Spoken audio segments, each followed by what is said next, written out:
Subscribe to our YouTube channel and press the bell icon so that you never miss any video lesson from RAU'S IAS Study Cell. Hello and welcome to the Daily News Simplified, an analysis of the newspaper from UPSC perspective. Today we will discuss the daily edition of the newspaper dated 16 September 2022. And the articles that we will discuss today are displayed on your screen. So let us start the discussion. This article on page number 14 is related to the Eastern Economic Forum. And India recently participated in the meeting of this Eastern Economic Forum. Now, this Eastern Economic Forum was established in 2015 for the development of Russian Far East. In this line, India has committed a huge amount for the development of Russian Far East, keeping in mind its own interests of oil and gas requirements, as well as the potential that the Russian Far East has for India's trade interests. In this context, let us try and understand what exactly is the importance of Russian Far East, what is this Eastern Economic Forum, which other countries are participating in the Eastern Economic Forum for the development of Russian Far East. And finally, let us look at what are the initiatives that India has started. But before starting the discussion, let us look at the location of Russia. So if you look at the location of Russia, it is spread over two continents, that is Europe and Asia. In this line, if you look at the capital of Russia, it is located in the European part, very close to the West European countries. In this line, if you look at the history of Russia, the western part has been the most developed part of the Russian territory. In this line, the Far East territory of Russia is relatively underdeveloped. However, this part of Russia, that is the far eastern part, is rich in resources. It is rich in oil and gas. Combined with the Far East is the Arctic part of Russia, which shares a border with the Arctic Ocean. In this line, the Arctic Ocean is also very important for Russia's growth and development because this region is also well endowed with hydrocarbon resources or hydrocarbon deposits. And this is also gaining importance because of the global warming and opening up of the Northern Sea route. And that is why combinedly the Arctic Ocean part of the Russia, that is the Northern Sea route, as well as the Russian Far East, both are crucial for Russia's growth story. Further, the countries that are investing in the Russian Far East region are also interested in utilizing the resources that Russia has in this particular region. So it's a win-win story for the countries which are investing as well as for the Russia.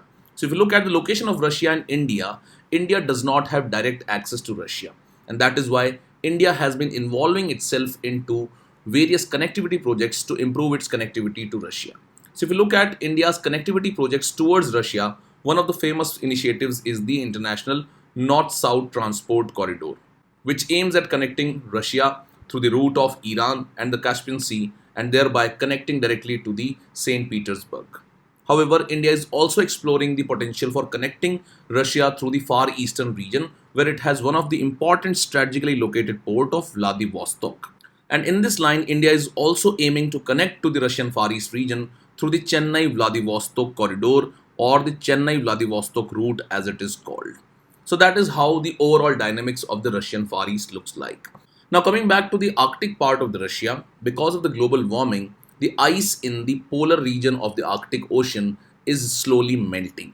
And this is leading to opening up of new avenues for Russia. In this line, Russia's location is such that it has access to almost all the oceans in the Pacific part. It has access to the Arctic Ocean, as well as it has access to the Atlantic Ocean through the Baltic Sea. And once the Arctic ice melts, Russia will be able to exploit the hydrocarbons that are deposited in the Arctic region of Russia through the Bering Strait.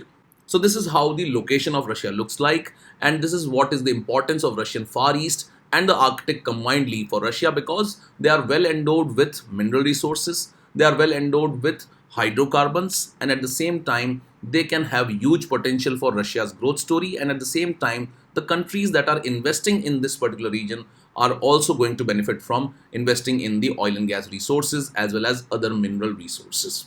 In this context, let us try and understand what exactly is the importance of Russian Far East. So if you look at the Russian Far East, this region encompasses 1/3 of the Russia's territory. Further, the Russian Far East is rich in natural resources and it produces about 98% of the Russian diamonds, 90% of borax material, 50% of gold, 14% of tungsten, and 40% of the fish and seafood. and about one third of the coal reserves and hydroengineering resources of the country are available in this part of Russia.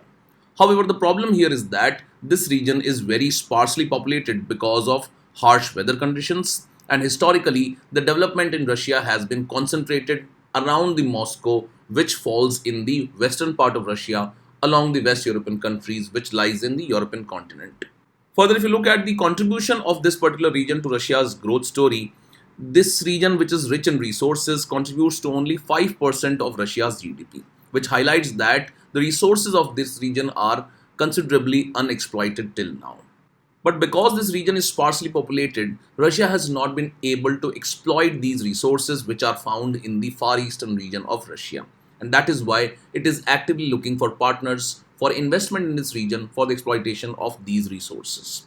Further, if you look at the Russian Far East region, it is geographically located at a very strategic location and it can act as a gateway into Asia for Russia. So this is how the Russian Far East looks like, and this is the importance of Russian Far East region. In this context, for the development of the Russian Far East region, an Eastern Economic Forum was started in 2015 to encourage foreign investments in the Russian Far East. It aims at displaying the economic potential, suitable business conditions, and investment opportunities in Russian Far East. In this line, various agreements have been finalized till date, and they have been signed with focus on infrastructure, transportation projects, mineral excavations, construction, industry, as well as agriculture related projects. Now, if you look at the countries that are focusing on the Russian Far East, China being the immediate neighbor of Russia in the Russian Far East, and which also shares a 4,000-kilometer long border, is deeply interested in the resources of Russia's Far East region. And that is why China has also emerged as the biggest investor in the region, as it sees potential in promoting the Chinese Belt Road Initiative and the Polar Sea route in the Russian Far East region. In this line, because of the emerging geopolitics where Russia has involved itself into the Ukrainian war, and because of which it is facing sanctions, Russia is also trying to diversify its linkages or economic linkages from the Western European countries towards China. And that is why China has emerged as the biggest investor. It was already investing there, and now the importance of China for Russia has increased considerably. In this line, China shares a 4,000-kilometer long border and is investing in the connectivity and natural gas projects. And at the same time, China is focusing on developing the Chinese bordering areas with Russia. Now, since we have just learned that the strategic location of Russian Far East region is such that it can act as a gateway towards Asia for Russia. And that is why the countries that are located in the eastern part of Asia, which lie in the vicinity of the Russian Far East region, are interested in investing in the Russia's Far East. And in this line, South Korea has gradually been increasing its investment in the region. In this line, South Korea has invested in shipbuilding projects, manufacturing of electrical equipment, gas liquefying plants, agricultural productions, as well as fisheries. Besides South Korea, Japan is also seeking interest in Russian oil and gas resources. So after looking at the interests of various countries in the Russian Far East region, let us look at how India is engaging with the Russian Far East. In this line, India is keen to deepen its cooperation in this particular region in terms of energy, pharmaceuticals, maritime connectivity, healthcare, tourism, and the diamond industry, as well as in the Arctic region. In this line, in 2019, India offered a $1 billion line of credit to develop infrastructure in this region. And through Eastern Economic Forum, India aims to establish a strong interstate interactions with Russia. Further, India is focusing on one of the important connectivity projects, that is the Chennai-Vladivostok Maritime Corridor, as we have seen at the beginning of this video. And this would reduce the transport time from present 23 days from the Baltic Sea route to 15 to 16 days via the new route.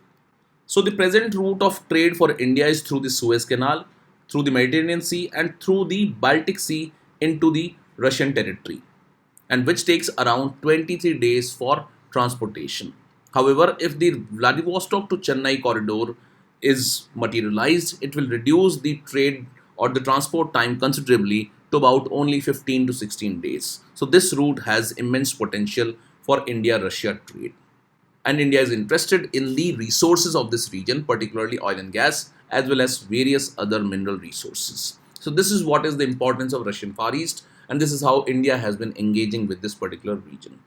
Now, since India is actively engaging in the Eastern Economic Forum, at the same time, it is also involving itself into the Indo-Pacific Economic Framework, which is a US-led initiative. So, thereby, India is participating in one of the initiatives that is led by Russia, which is also one of the strategic partners of India. And on the other hand, India is participating in the Indo-Pacific Economic Forum, which is led by the United States of America, which is also a strategic partner of India. So this highlights that India has been balancing its act and is pursuing the principles of strategic autonomy.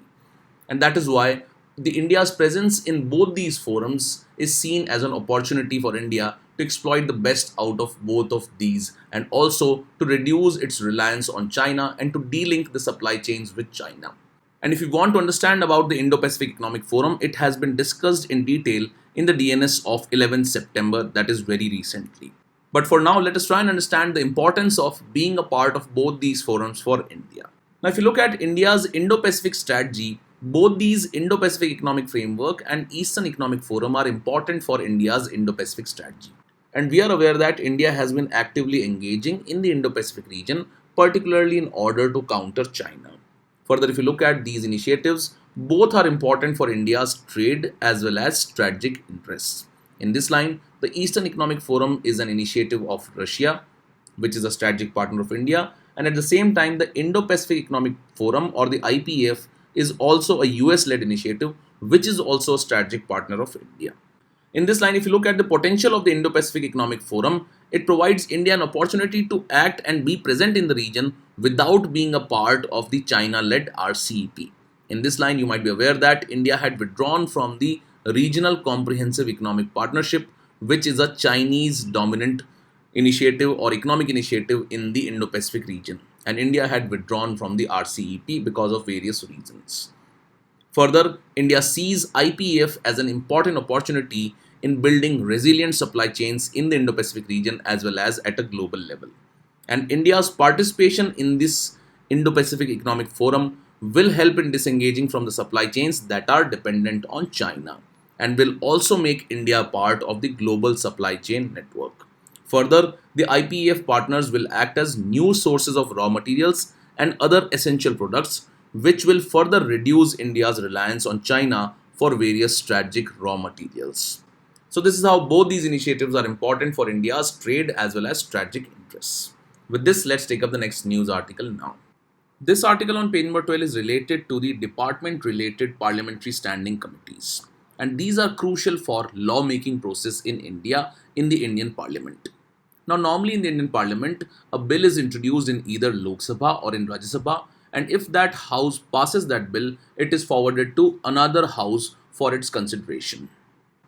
But the issue here is that the parliament has not been functioning properly in the recent times because of lack of proper opposition, and at the same time, the opposition parties sometimes create ruckus in the parliament. And because of this, the bills do not get due attention. In this context, the role of department-related standing committees become really important in scrutinizing various provisions of the bills that are introduced in both the houses. So in this context, the article suggests that the department-related standing committees and their roles should be strengthened in order to improve the lawmaking process in India. In the recent times, the government of India had passed various laws without referring these bills to the department-related standing committees, and because of lack of scrutiny, these bills had to be withdrawn back. A good example of this is the withdrawal of the farm laws. In this context, let us try and understand what exactly is the composition of the DRPSCs. Secondly, let us look at what is the jurisdiction of such committees and also what is their importance in holding the executive accountable. Let us look at all these aspects one by one. If you look at the composition of these department-related parliamentary standing committees, all of these committees have 10 members from the Rajya Sabha and 21 members are from Lok Sabha. So this highlights that these committees have representation from both the houses of the parliament, that is Rajya Sabha and Lok Sabha. If you look at the jurisdiction of the department-related parliamentary standing committees, there are around 24 DRPSCs in the Indian Parliament, of which 8 are placed under the jurisdiction of Chairman of the Rajya Sabha and 16 are within the jurisdiction of Speaker of Lok Sabha. In this line, the chairman of the first 8 committees are appointed by the chairperson of the Rajya Sabha, and at the same time, of the 16 committees which are under the Speaker's hand are appointed by the Speaker of the Lok Sabha. That is, the chairperson of these 16 committees is appointed by the Speaker of the Lok Sabha. Now, these parliamentary standing committees are important in making the executive more and more accountable because of various reasons. First is that it is crucial in considering the demand for grants of the related ministries or departments and reports.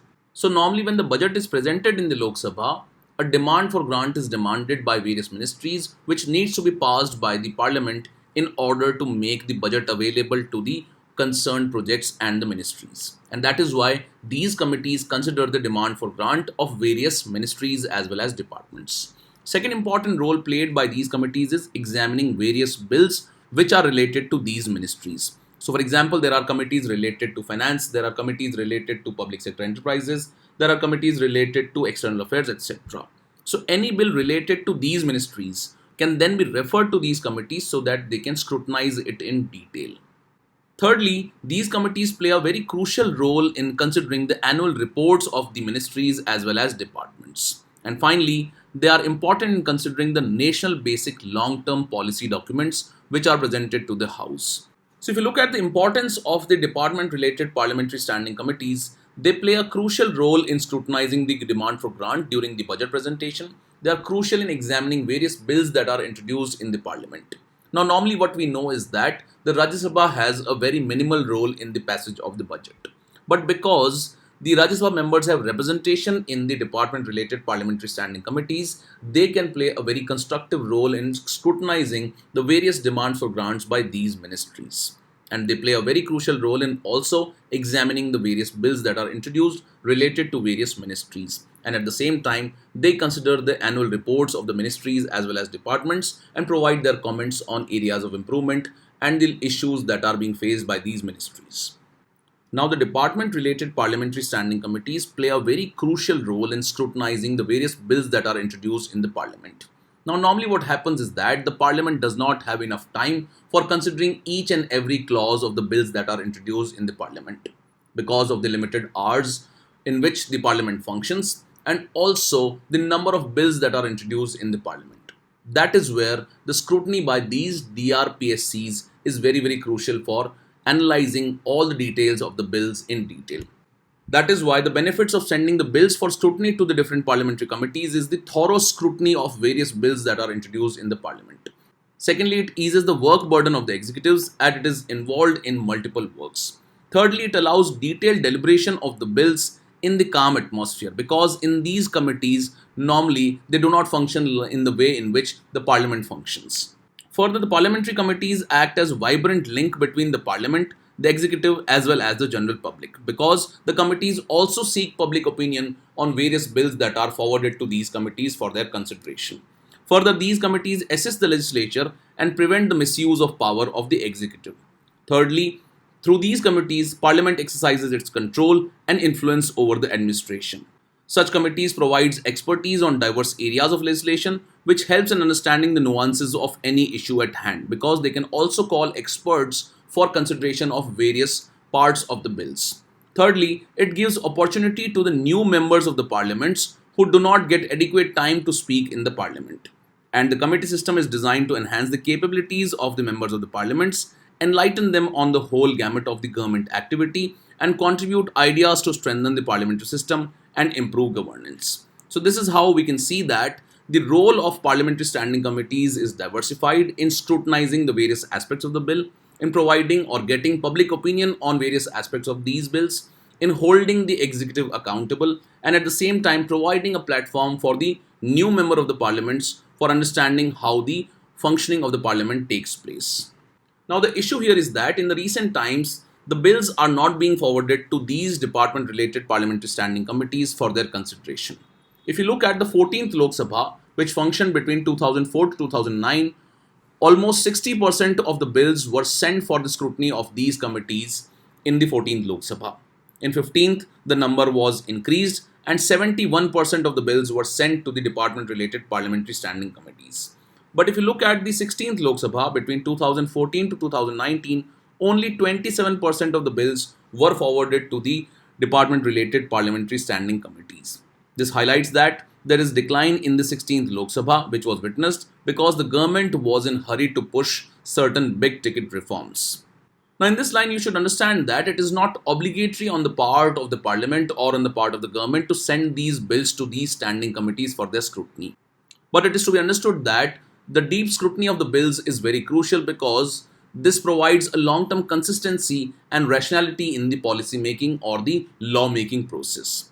As we have seen in the recent time, the government had to withdraw the recent farm bills in the wake of opposition of these bills.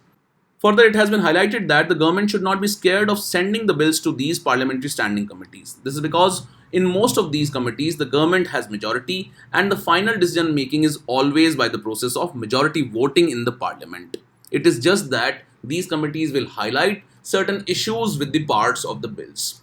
And sending the bills to these parliamentary standing committees improves relations and trust between the government as well as the opposition members. And this leads to a very cordial and positive environment for parliamentary debates, which are crucial for healthy functioning of the Indian parliamentary system, which is also a reflection of the parliamentary democracy that we have. Now, since we have seen that the government is not very keen on forwarding these bills to the department-related parliamentary standing committees, as we have seen in the 16th Lok Sabha, only 27% of the bills were forwarded to the parliamentary standing committees for their scrutiny. In this line, certain changes have been suggested in the mechanism to handle various bills by these parliamentary standing committees. In this line, we are aware that it is not obligatory on the part of Speaker to send these bills to the parliamentary standing committees. In this line, one of the suggestions is that sending bills by the Speaker and the Chairman can be made an automatic or compulsory process. Secondly, it is suggested that all the discussions in the parliamentary standing committee should be done in a frank and free atmosphere, and whip should not be applicable for voting process. Thirdly, there should be a fixed time limit. That is, the committee should provide recommendations within fixed time limits, and in case of delay, the bill may be put up before the House concerned directly. Further, to improve the functioning of the parliamentary standing committees, various experts can be invited to share their domain knowledge. And this will improve the quality of recommendations, and subject matter experts as well as young researchers could be associated with the committees for a short period of time. Further, the Speaker in case of Lok Sabha and Chairperson in the case of Rajya Sabha should have the right to fix a time limit. Further, the Ministry of Parliamentary Affairs should play a crucial role in utilizing the time between the two sessions of the Parliament to organize as well as improve the working of these committees. And this is going to avoid pushing of the legislations by the committee prior to the start of next session. And lastly, it has been highlighted that the committees should not limit themselves to mere discussing of the budget, but should also come up with suggestions for the ministry to take up new initiatives and people-friendly measures. So this is how these are certain suggestions related to department-related parliamentary standing committees. Now, if you are a beginner and you have not studied about the Indian polity, please go through the Parliament chapter in the N. Lakshmikant book of Indian polity. In that, you will understand the functioning of the Indian Parliament, and in that chapter, the parliament-related standing committees have been provided and their role has been clarified. So once you understand how they function and what is their importance in the functioning of the parliament, you will understand whatever has been explained in this particular article here. With this, let's take up the next news article now. Now, this article focuses on manufacturing sector because the manufacturing sector has not been growing at a considerable pace in the past 20 to 30 years, despite the liberalization, privatization, and the globalization reforms. And because of these LPG reforms, only the service sector in India has been the biggest beneficiary, and its contribution in the India's GDP has increased considerably.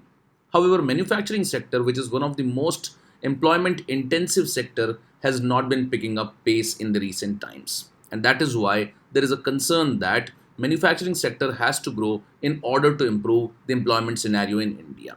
And we are aware that India's growth story is sometimes mentioned as the jobless growth story. And this has primarily been because of lack of improvement in the manufacturing sector in India. And that is why let us first try and understand the importance of manufacturing sector, what are the challenges that are being faced by the manufacturing sector in India, and after that let us analyze the production linked incentive scheme that has been floated by the government of India under its Atmanirbhar Bharat mission. Now, if you look at the contribution of different sectors in India's GDP, the contribution of the manufacturing sector remains around 15 to 16%, which is very low as compared to the services sector, which contributes to about 50%. Now, normally an agricultural economy transitions into a manufacturing economy and then it becomes a service sector hub. However, in India's case, that has not happened. The manufacturing sector has kept on remaining stagnated and the services sector has been one of the biggest beneficiaries. But manufacturing sector has considerable importance in a particular country's GDP as well as in the economy. Now, manufacturing sector is important for India because of its high employment intensity. And growth in manufacturing sector is critical to provide employment to people who want to shift from the agriculture sector, which contributes to about 16% of the GDP presently and provides employment to about 45% of the population of India. So this is the level of contribution of agriculture sector in the India's GDP, which accounts for 16% of the GDP and provides employment to about 45% of India's population.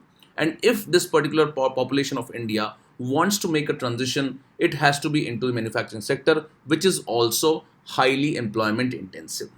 In this line, if we look at the current contribution of the services sector, it contributes highest and its share in GDP is about 65% approximately. But the services sector has not been able to generate adequate employment, especially for low-skilled population. Further, manufacturing is important for forward and backward linkages because manufacturing sector has the highest backward and forward linkages amongst all the productive sectors. That is, it has ripple effect on other sectors of the economy as well. And that is why manufacturing sector is very, very crucial. If you look at China's growth story, it has been because of a very fast growing manufacturing sector, and China is sometimes called as the manufacturing backyard of the world because its contribution in the global economy in terms of manufacturing has been considerable in the recent past, and that has made the Chinese economic story a success story. So in case of India also, we need to focus on improving the manufacturing sector so that people can make transition from the agriculture sector into the labor intensive manufacturing sector. But as we have seen, the contribution of the manufacturing sector to India's GDP is about 15% only. And that is why there are certain challenges that are being faced by the manufacturing sector in India. Let us look at some of these challenges one by one. So if you look at the challenges that are faced by the manufacturing sector in India, the first and foremost is the lack of adequate infrastructure in India for the manufacturing sector. It includes connectivity, it includes energy requirements, and it includes the availability of raw material. All of these are issues that are faced by manufacturing sector in India. Second is the high cost of finance and the informal financing of the micro, small and medium enterprises, which are very crucial in India's manufacturing sector. Thirdly, there is inadequate availability of power, which is also one of the important factors for boosting the manufacturing sector. Then there is limited design capability in the industry and there is neglect of research and development. Further, there is mismatch of the skills of the workers with that of the requirement in the market. Then there has been lack of reforms in the areas which are important for boosting the manufacturing sector, like reforms in the land, labor and environmental clearances, which become one of the biggest barriers in boosting the manufacturing sector. Another problem is the missing middle problem because policies in India promote the firms to stay small, especially the micro, small and medium enterprises because they fear loss of state support if they grow big in nature. Now, normally the government of India focuses on promoting the micro, small and medium enterprises. And because of such promotion of the MSME sector and the subsidies that are provided by the government of India, the MSME companies want to remain small so that they can enjoy the benefits that are provided by the government of India. Further, there is issue of high logistic cost of about 14% of the GDP as compared to less than 10% in most of the industrial economies. Then there are regulatory issues such as frequent changes in the policies, tweaking of tax rates as well as export policy. And because of lack of predictability to the manufacturers, there is issue in the improvement in the manufacturing sector. Then there is lack of integration of the manufacturing sector of India with the global value chains. And finally, corruption and limited government capacity in India is also one of the barriers for boosting the manufacturing sector. So we have seen some of the challenges that are faced by the manufacturing sector in India, and as a result, its contribution to India's GDP is limited to about only 15% of the GDP, whereas the contribution of service sector is more than 60% into India's GDP. Keeping this in mind, the government of India has recently launched the Production Linked Incentive Scheme. So this Production Linked Incentive Scheme aims to boost the manufacturing sector in India and make India a competitive destination for manufacturing, promote Make in India and Atmanirbhar Bharat to give companies incentives on incremental sales from products manufactured in the domestic units. So this simply focuses on increasing the sales of the products of the manufacturing sectors that are located in India. And if there is increase in sales by these companies, incentives will be provided to these companies. So more the sales, the more incentives will be provided by the government of India. That is what is meant by production linked incentive scheme. In this line, the government of India has currently launched the PLI scheme in 14 sectors. And these are some of the sectors on which the government of India is focusing in the PLI scheme. Now let us look at what could be the potential benefits of the floating of this PLI scheme for boosting the manufacturing sector. Let us look at that. Now some of the benefits of the PLI scheme are the revival of investment cycle. This is because the PLI scheme will pull in private investment by incentivizing domestic production. If the firms have to focus on improving the domestic production for reaping the incentives under this scheme, a large amount of private investment is going to flow in this particular sector. Further, it will improve India's competitiveness against the other competing economies. For example, other economies such as Bangladesh, Vietnam and China, they are also providing similar incentives. And if India does not offer such competitive incentives, we will be losing out here. In this line, the United States of America has recently rolled out the CHIPS Act in order to boost the semiconductor manufacturing in the United States of America, because earlier the US was dependent on importing such chips, and now it is focusing on domestic production of such semiconductor chips in the United States of America itself through the passage of this CHIPS Act, where it will be incentivizing the industry for producing the semiconductor chips.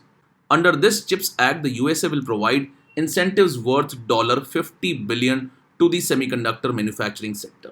So that is why when the other countries are also following such steps, the government of India also needed to follow such step, and that is why the government has launched the PLI scheme in this regard. Further, it will help in focusing on the sunrise sector, because the sectors which have been chosen for the PLI scheme, including the drones, semiconductor, etc., will help in reducing the dependence of imports and will create new industries which will have high spillover effects and linkages to the other sectors. Now, as we are aware that the semiconductors are one of the important inputs in the various electronic equipment industry, and that is why such industries, if they are provided with incentives, can be playing a very crucial role in having a spillover effect and linkages to the other sectors. Now, these sectors represent most promising and sunrise sectors. So these sectors like the drone sector as well as the semiconductor sector and the other sectors which have been identified under the PLI scheme are very crucial for India's manufacturing sector growth. The fourth important incentive of the PLI scheme is that it can be easily objectively administered with clarity to the industrial enterprises. It is simply, if you increase your production, you will get incentives. So it is very easy to implement in the nature. So these are some of the benefits of the PLI scheme in its implementation and its role in boosting the manufacturing sector in India. However, not all is good, and there are certain concerns that are faced by the PLI scheme also. Let us look at these concerns now. The first broad concern is that the PLI scheme does not address the structural issues that are impacting weakness of the manufacturing sector, because it only focuses on incentivizing production under the manufacturing sector, but at the same time it is overlooking the issues related to infrastructure development for the manufacturing sector. It is not focusing on reducing the regulatory clearances for boosting the manufacturing sector. That is why it has been highlighted that the structural issues are not being handled under the PLI scheme. Secondly, it is going to increase the fiscal strain on the government finances. And this is because the government will be obliged to provide incentives for increased production, and that is going to increase burden on the government's finances in the form of subsidies that the government is going to provide. And at the same time, it is going to increase the burden on the taxpayers in the future. Thirdly, the issue is related to subsidies to the international manufacturers. Now, the issue here is that many manufacturers in India, such as Foxconn and Wistron, etc., they can shut their shops once the incentives are done away with. That is, when the PLI scheme is discontinued, the companies that have opened their centers in India to reap the benefits of the PLI scheme, they can move out of India at any point of time. So that is why this can be seen as the subsidies that will be enjoyed by the international manufacturers and not by the local manufacturers. So that is one issue that can be seen in the functioning of the PLI scheme. The next important issue is that the small investment requirement to qualify for the incentives under the PLI scheme will make it easier for the companies to shut their shops in India once the incentives under the schemes are tapered off. Further, there is low or no requirement that the manufacturer should produce some minimum value of products in India, which means that the manufacturers can focus on assembling imported components and exporting from India just to extract the subsidies under the scheme. That is, they will not be focusing on manufacturing these products within the India. They can import different parts, they can assemble them here, and from here they can export it to the other countries, which is not going to improve the manufacturing sector in India in the long run. Second issue is that there can be higher prices for the consumers of various products. This is because in order to boost the local manufacturing, the government of India will be imposing import duties on imports from other countries. And it is going to increase the prices for the consumers in the short run, and also it is going to increase inflation in the near term. So that is why such imposition of import duties on imports which are cheaper at times in order to boost the local manufacturing is going to hurt the consumers. Further, there has been sector specific focus, that is, Government of India has chosen 14 sectors which will be provided incentives under the PLI scheme. Now the issue here is that the government should not be playing the role of picking and choosing some of the sectors in the manufacturing sector. It has to be left with the private sector because they are going to play a very crucial role in improving the manufacturing sector. And that is why the government should have played only an enabling role. That is why it has been said that the mandate of the PLI scheme should be expanded. Further, even when the Government of India is providing incentives under the PLI scheme in different sectors, there will be high cost of production domestically because of various constraints that we face. But the issue here is that it will make the exports of downstream sectors uncompetitive.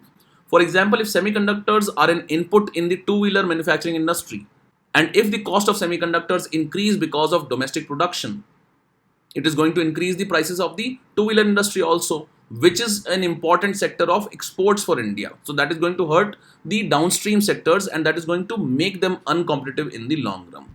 Last but not the least, there is issue of crony capitalism where the government favoring only certain sectors and only certain companies to boost the manufacturing sector. This is because there is large state interference in the administration of this scheme, and that is why there is a risk that only large firms with access to the power corridors might corner benefits under this scheme. And at the same time, the government wants to focus on the PLI scheme, it wants to subsidize, it wants to incentivize the production in the manufacturing sector, but the state capacity or the capacity of the government is very limited in overall monitoring the implementation of this scheme. That is where the companies can show fake increase in the production to reap the incentives under such scheme. That is why the capacity of the state is very limited in this regard. In this line, let us look at what are some of the steps that can be taken to boost manufacturing sector in India. Let us look at them now. Now, as we have seen that the production linked incentive scheme focuses on encouraging the manufacturing sector companies to increase their production by providing various incentives by the government of India. However, the focus has to be on improving the infrastructure for the manufacturing sector, reducing regulatory hurdles and various other aspects. That is why, firstly, the focus has to be on enhancing human capital investment by focusing on skill development. Secondly, there is a need for boosting innovation and research and development. Further, the focus has to be on sorting regulatory issues and making regulations predictable, and ease of doing business in India is very, very important. That is going to incentivize the manufacturing sector in India. Further, the land acquisition process should be further simplified. Also, there is a need for increasing predictability in the taxation policies. And at the same time, the focus has to be on strengthening the infrastructure, for example, predictable electricity, roadways, ports, railways, etc. And focus has to be on reducing the logistics cost. At the same time, if India wants to reap the benefit of manufacturing, it will have to integrate itself into global value chains. This is what was done by China in its economic growth story. That is why we'll have to focus on developing coastal economic zones, reforming trade policy, and signing free trade agreements with major export markets. And at the same time, the focus should also be on reforming the PLI scheme, that is, the third-party verification of the targets and the incentives to minimize the misuse of PLI scheme is the need of the hour. At the same time, there is a need for broadening the criteria for incentives by including export performance, competitiveness, as well as innovation that has been started by these companies under the manufacturing sectors. So these are the broad parameters of the issues that are faced by the manufacturing sector in India. How the government of India is trying to improve the manufacturing sector and its contribution to GDP by the PLI scheme, but there are certain concerns in the functioning of the scheme itself. So at the same time, we need to focus on improving infrastructure, reducing regulatory hurdles, and boosting and increasing the efficacy of the PLI scheme itself. With this, let's take up the next news article now. This article on page number 1 is related to the delay in the government's implementation of the Pradhan Mantri Awas Yojana Grameen scheme. In this line, the Ministry of Rural Development has come up with a set of penalties that the state governments will have to bear if they further delay the completion of the government's flagship rural household scheme. Now, presently, West Bengal, Chhattisgarh, Odisha, along with Assam, are leading 4 states who are far behind their targets. Under this scheme, the Government of India had set a target of creating or constructing 2.95 crore houses under the Pradhan Mantri Awas Grameen Yojana. And according to the Rural Development Ministry, as of 2022, 2.02 crore households have been constructed. So the remaining 93 lakh houses are to be built in Chhattisgarh and West Bengal, which are having the biggest delays in the implementation of Pradhan Mantri Awas Yojana Grameen. Now, the initial deadline for the implementation of this scheme was March 2022. Now, this has been increased to March 2024 because of the delays because of COVID-19 pandemic. In this context, let us try and understand the basics of the Pradhan Mantri Awas Grameen Yojana, also some of the challenges in its implementation, and what can be done to improve its implementation on ground. Now, if you look at the rural housing programs by the Government of India, it was started back in 1996 as the Indira Awas Yojana. In this line, this program was addressed and restructured into Pradhan Mantri Awas Yojana Grameen from 1st April 2016. Now, this aimed at providing pakka houses with basic amenities to all the houseless householders and those households living in kacha or dilapidated houses by 2022. So there were certain criteria that were outlined, that is, minimum size of the house has to be increased to 25 square meter with a hygienic cooking space. In this line, the cost of unit assistance was to be shared between both the central and the state governments in the ratio of 60 to 40% in the plain areas and 90 to 10%, that is, center will provide 90% of the funding and 10% will be provided by the states in northeastern states as well as the Himalayan states. The beneficiaries of the Pradhan Mantri Grameen Awas Yojana will be decided on the basis of Socio-Economic Caste Census 2011. And in this line, various other agencies have been created in order to monitor its implementation properly. However, certain challenges are being faced, and let us look at these challenges one by one now. In this line, first challenge in the implementation of Pradhan Mantri Awas Yojana Grameen was that the funds to various states like Chhattisgarh and West Bengal were withheld because of various lapses and other procedural gaps. States like Assam, Odisha and Maharashtra are among the top offenders who have not sanctioned houses at times. Further, according to report of Standing Committee on Rural Development and Panchayati Raj, the intended benefit often does not reach the right recipient, and the subsidy is pocketed by Gram Panchayats and the low-level banking officers. So that is one issue that is being faced. Further, the amount that is being provided under the Pradhan Mantri Awas Yojana Grameen is just 70,000. Now, this is very inefficient resource, or it is a very meager amount keeping in mind the inflation that is increasing. Further, the unit assistance provided by the government of rupees 1.2 lakh in plains and rupees 1.3 lakh in hilly areas was found to be insufficient. And large public sector banks do not have tailored products for existing needs and providing funds to the economically weaker sections. Further, because of the strict requirements to qualify as a beneficiary under this particular yojana, many landless farmers have been excluded from this program. Also, there has been shortage of available, suitable land as well as unclear land records are another impediment in the timely execution of the projects. Also, the land records are governed by the State Revenue Department, while housing is a separate agency, which causes further delays because of lack of coordination. And report has showed that there were around 10 million vacant houses which are or underutilized under this program. So then what needs to be done to improve its efficacy or its implementation? First is that there is a need for reviewing the existing financial assistance under the scheme to keep it in line with the increasing inflationary pressures. Secondly, the Standing Committee on Rural Development and Panchayati Raj had recommended for an increase in unit assistance based on the present day price index. Also, the state should bring in rental reforms to balance the interests of both the owners as well as the tenants to solve the issue of vacant houses as we have seen. Also, the state government should commit to releasing funds on time so that the projects can be completed. We have seen delays in the implementation by states like Chhattisgarh, West Bengal, Maharashtra, Assam, etc. Also, the landless families need to be included in the scheme as they are the most deserving segment that requires the government support. Also, there is scope for improving aspects of quality of the housing. And this can be done by better convergence between the central and the state schemes. So these are some of the suggestions. With this, let's take up the next news article now. This article on page number 12 is related to an innovative model that was developed by the Convergence Energy Services Limited for the implementation of electric buses or adoption of electric buses in India. In this line, from the prelims examination perspective, it is important for us to understand what is this Convergence Energy Services Limited. Now, this is a newly established subsidiary of the state-owned Energy Efficiency Services Limited, or the EESL as it is called. In this line, it is a joint venture of the public sector companies under the Ministry of Power in the Government of India. So this can be a very important fact for us from the prelims examination perspective. Now, CESL is focused on delivering clean and affordable and reliable energy.